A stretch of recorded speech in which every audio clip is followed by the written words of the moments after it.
Season it with some chili powder, add some freshly ground pepper to it on the top.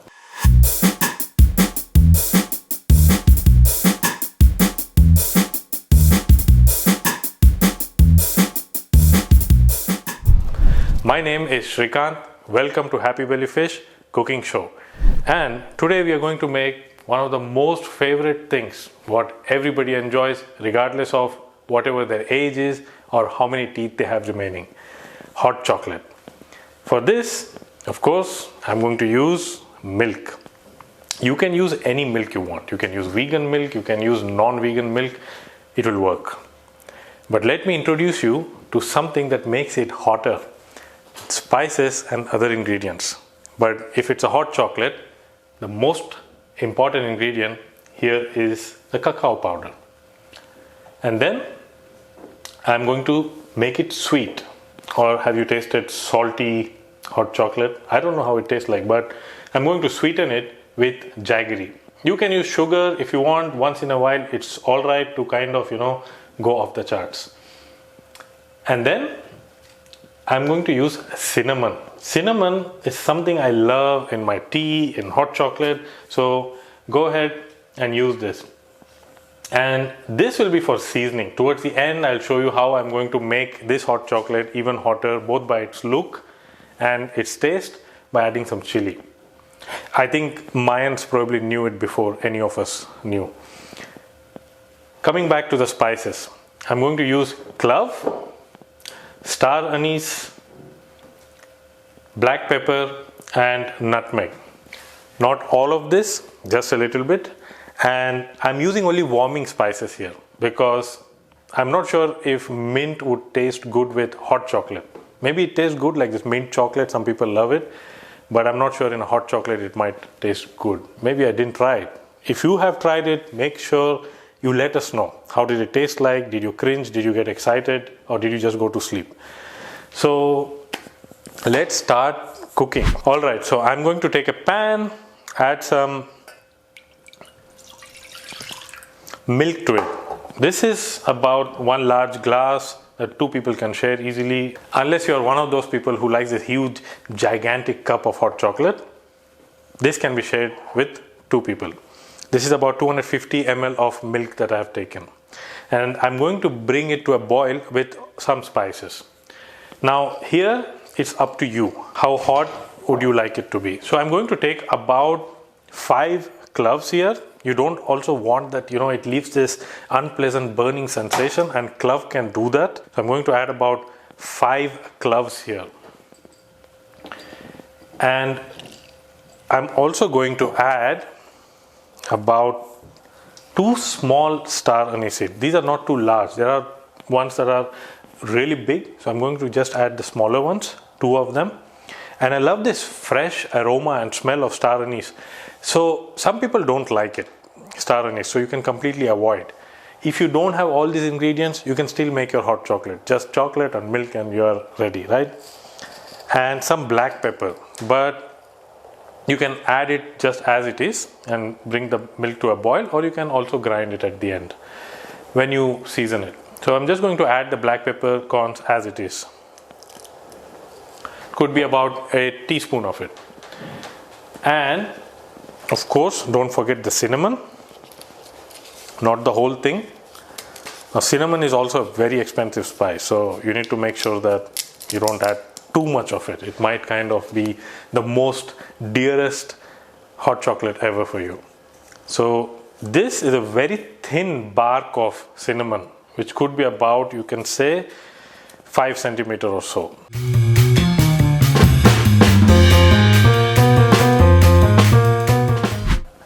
So did you see that? You need to keep a close eye on the milk. Kind of boils, comes out, and then there's no milk, there's no hot chocolate, and there's no party. So that's a trick actually. So when the milk is like kind of trying to run away, just start like, talking to it like, whoo, blow a big thunderous typhoon on it and it will be fine. We'll lower the flame and we'll let the milk cook. And every time it comes up, just raise the pan or lower the flame if you have a gas stove, if you're lucky. These days, that thing is becoming a rarity. I'm also going to sweeten it now. So I'm adding about a tablespoon of jaggery, maybe a little more. And one of the things you need to do is that you have to stir it nicely so that all the jaggery is nicely mixing with the milk. You know, you don't have these lumps of jaggery. So the jaggery I like to use is always a dark one if it's a sugarcane jaggery, and jaggery can be from so many other sources like palm or coconut, dates.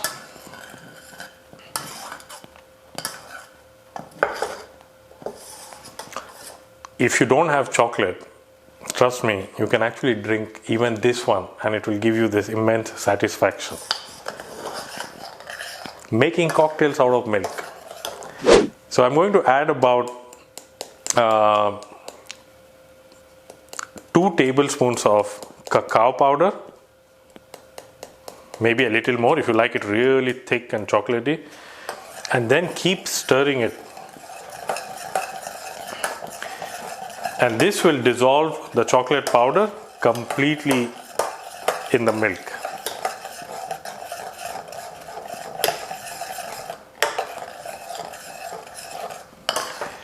If you think your hot chocolate has become too thick, then you can add some water to it, and you can simply call it hot chocolate light for weight loss. You know, you can kind of come up with these tricky names.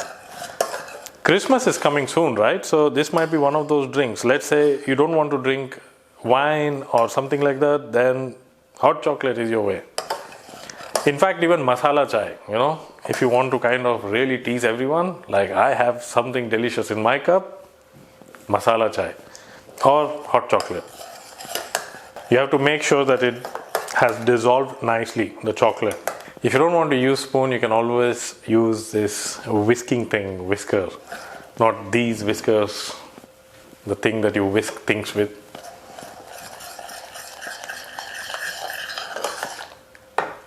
And that's it, guys. Your hot chocolate is ready.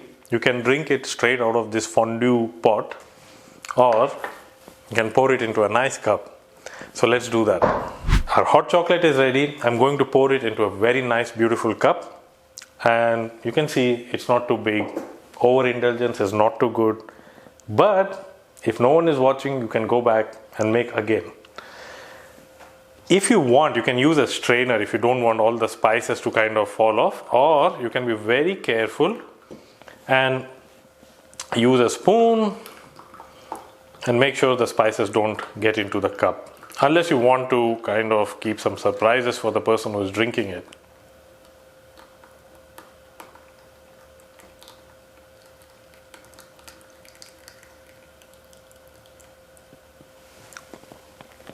So the spices have remained in the pan. You can top it up with milk and use it one more time. So the spices actually retain a lot of their volatile oils inside even after the first use. So yeah, make sure that go back to the kitchen one more time and reuse those spices. Now this is a really nice thick hot chocolate, but the show is not over yet. Nutmeg. This is something that people love putting on their coffee, tea, and I love it on my hot chocolate too. So I'm just going to grate it very noisily.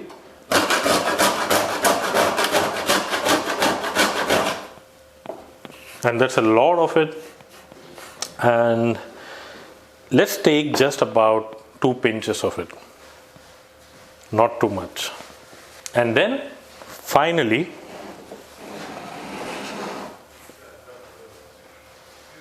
I'm going to just season it with some chili powder and maybe make it a little more spicy. It never ends.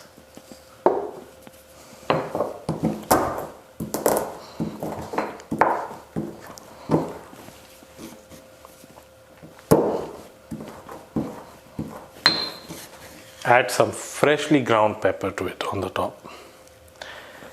You can even add curcuma, you know, you can just keep like layers and layers of magic, and then just enjoy your hot chocolate under the blanket, watching a nice movie or watching the nature. early morning, early evening, late evening, but not late night. Then you might probably be partying the whole night until next morning, and this hot chocolate would be to blame, or me. If these spices were overwhelming, I must say that I made the job easy for you. There is a spice guide downloadable that's there in the description of this video. So make sure you click on that, get your spice guide, and make this hot chocolate. See you guys one more time in the next video maybe. I hope you will enjoy this hot chocolate that you will make yourself. Do let us know in the comment, like this video, subscribe, and make sure you go and visit happybellyfish.com, where you will find amazing things that I'm not going to talk about here because these are our secrets. Just check the website and come back and let me know if you like the hot chocolate.